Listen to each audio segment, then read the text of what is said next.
Hello everyone, it's me again. So the project I want to go over today is something small that I've been working on lately. I wanted to interact with a cloud database, and I chose to use Google Firebase because I've heard it's easy to use, and it actually ended up not being too difficult. And I want to step everyone through it. Um, for the sake of simplicity, I have my GitHub repository open here, and I'm just going to read through the overview and the cloud database, like all the sections of it, um, just so I make sure I hit all my bases. So yeah, I'm going to just start reading through it. So this program interfaces with a Google Firebase Firestore.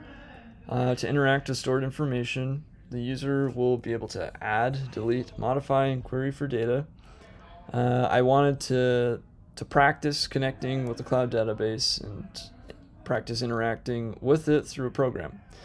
I play on a Minecraft server. I have for the last 3 years now. It's been super fun.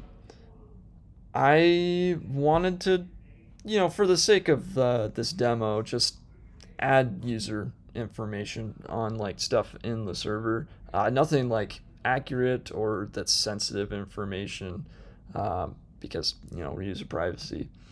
So the user of this program will be able to view which players are in the database, so the ones playing on the server, and see small pieces of information related to each one of them. The user will be able to add new players. It really should say players, not users there. And delete old ones on the chance that the information is entered incorrectly or becomes outdated. There is an option to modify existing user information. This video will be linked if you ever get to this GitHub repository. It doesn't exist right now because I'm recording it. Okay, so the cloud database information. I used Google Firebase as a cloud database platform. So I used the Firestore database instead of the real-time database. I have no idea how the real-time database works, so I can't help you there. But the Firestore database is a NoSQL document-oriented database. I know very little about NoSQL, but I know it's similar to how I've been using Firestore. I will have a link in this GitHub repository and in the description of this video on some documentation on NoSQL if you're curious. I don't have it there right now. So as far as how the data is being stored, for this demo, it's only using one collection and only 4 fields per document.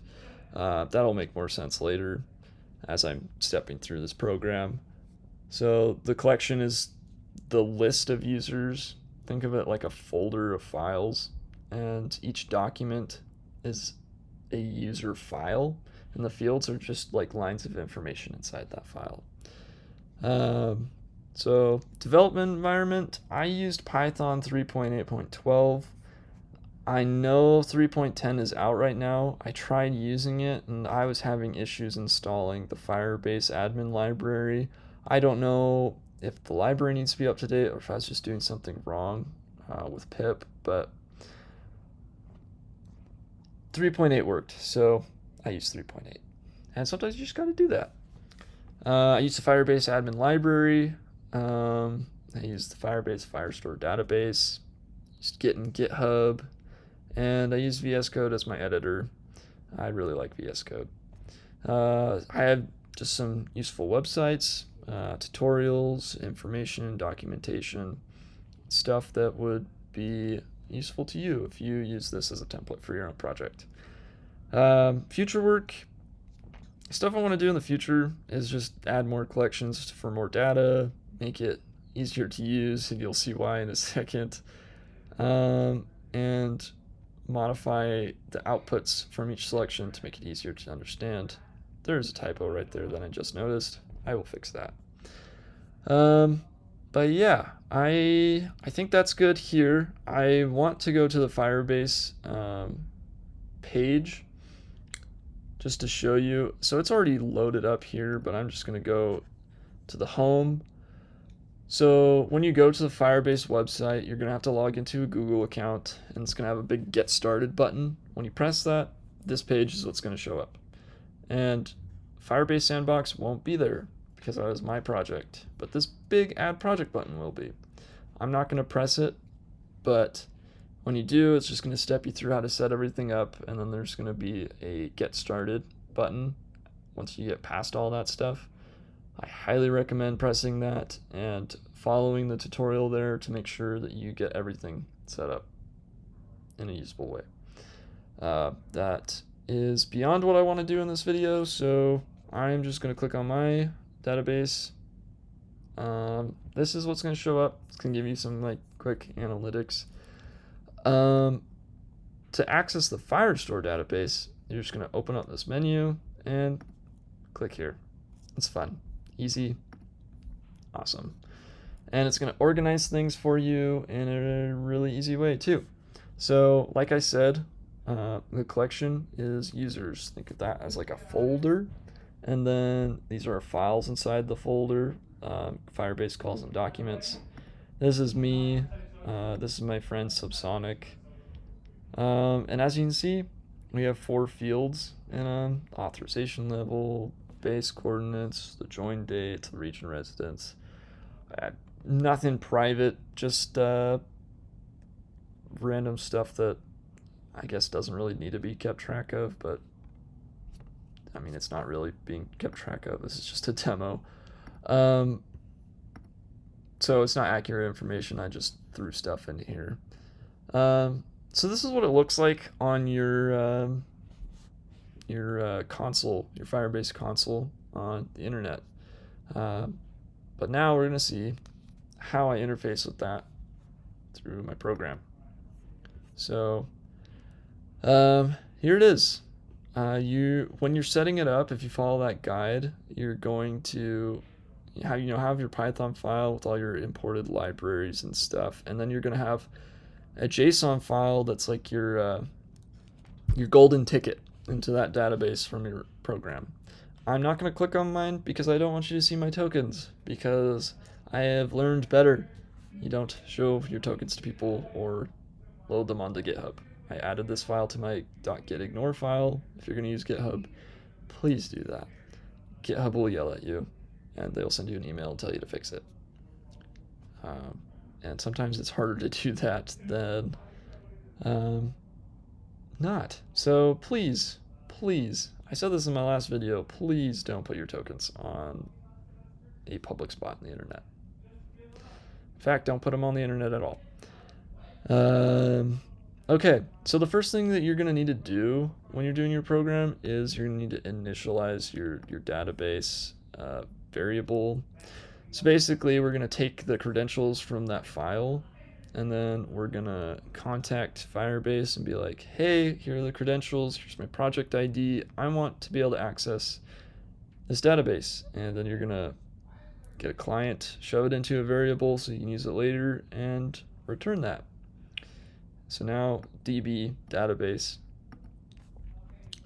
easier to understand, I guess. That's what I did. Okay, and then it gets, so we're inside of our main file, then we enter this loop, and it's going to give us a bunch of selections for the user to use. And you could have done a bunch of if-else statements to sort through that. I really didn't like that idea. I love switches, and switches weren't added to Python until 3.10, but I found this clever way to get past that. So we have a dictionary here with all of our options, and each number corresponds to the function we want to call. And down here, when we get a user selection, we can throw that into options and then pass this into the function and call it. So acts like a switch. It's not technically a switch, but it acts like it, so it's good enough for me. So it's gonna get your input, turn it into a number, make sure it's within this range. If it is, then it's gonna call a corresponding function, and if it's not, it's gonna yell at you and say, hey, you can't do that. It's gonna restart the loop and keep doing that until you decide to quit. So I'm just going to step through each of these functions in order that they're listed. So the first thing we're going to do is display users. Let me just launch this program real quick. So as you can see, we have our menu. I'm going to go through and do this on the program, and then I'll step through how the actual code works. So if I press 1, we're going to see those 2 users that we had in the console when we looked at it. So me and Subsonic. It has all the information that we saw. If we go to the code here, display users. So we're going to get our database. We're going to get each document from that database, and then we're going to iterate through each one. Turn the data from that document into a dictionary because it's easier to parse through dictionaries. And then it's going to just have it all formatted to display each piece of information. You don't need to display each piece if you're doing your own, but I don't know why you'd store it if you didn't want to use it. But yeah, that's pretty simple. It's just a display. So let's move on to the second thing, adding a user. So if I press 2, let's see, who do we want? What's the player's name? Dave. I'm pretty sure I used Dave on my last video. I don't know why I like Dave, but Dave's a good name.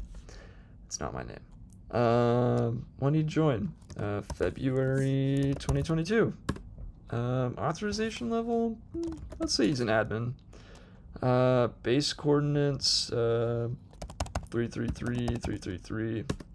And I don't remember all of the region names, so I'm just gonna say vanilla. Sweet. So we're gonna get a little jingle's not the right word, message.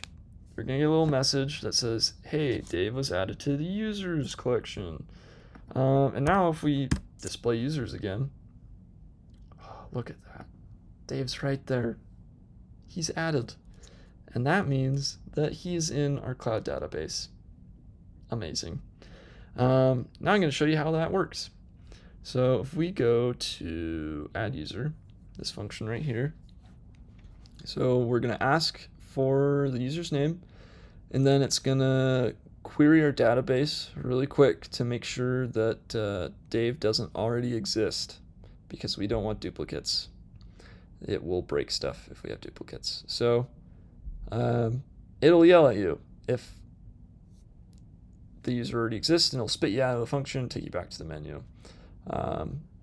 If they don't exist, then it'll step through each of the pieces of information we want to collect, and then it's going to shove them into the username and add it to the database. We do that through this set function here, or method. And yeah, that's pretty much it for that one. Next one is change user information. So let's say we entered something in wrong with Dave's information. So which user's info would you like to modify? Let's do Dave. Which field would you like to modify?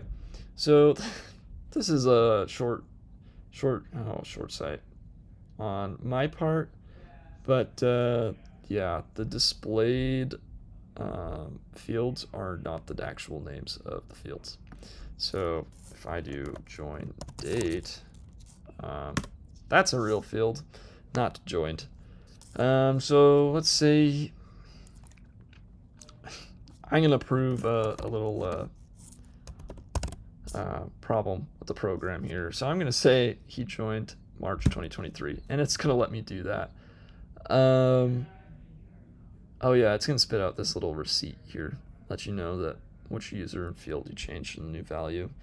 So I don't have it validating any data right now, so you can put stuff that just doesn't make any sense.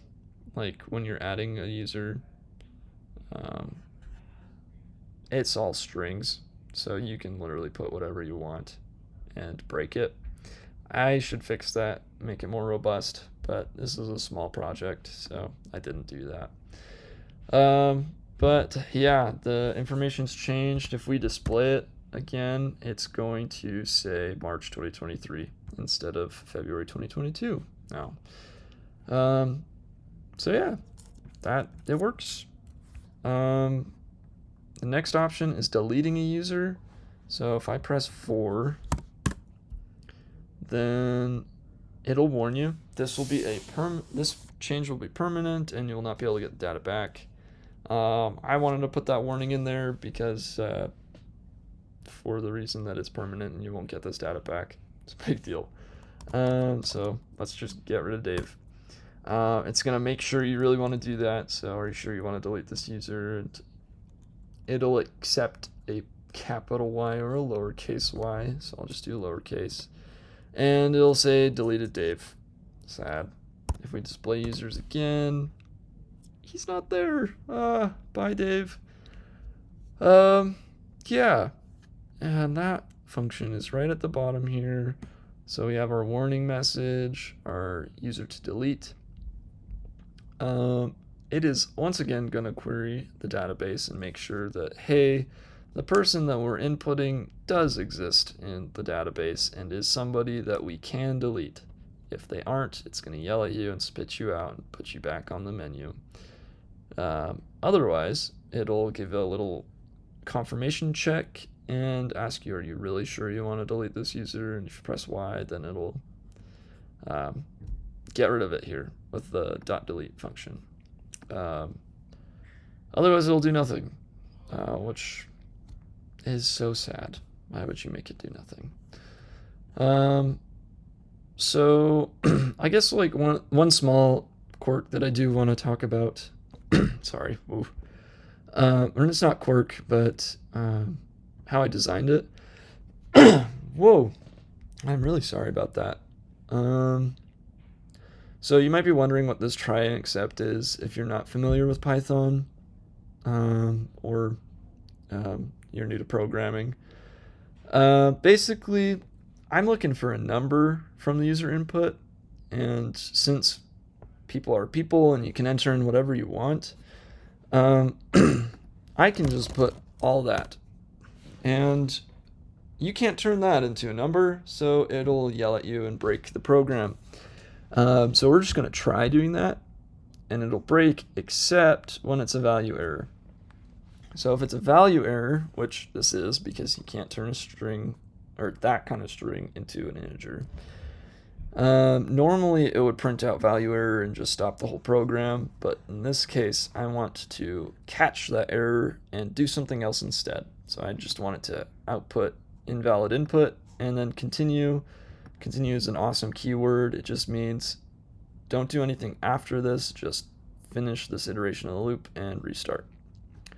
Here, on the other hand, for our quit option, if it's 5, then we're going to break the loop. So that's pretty much the same thing as continue, except we're not going to iterate through the loop again. It's done. We're just going to stop it here and not do it anymore. And since there's no other code after the loop, the program's just done. So if I press 5 here, we exit and it's over. Yeah, that's pretty much the whole program. I didn't want it to be complicated because it's supposed to just be a simple project. But yeah, I'll make sure that all of the resources here that are linked in the description of the video as well. And I hope this was useful for anybody that was watching this. I will try my best to answer questions on Firebase and Python if you have them.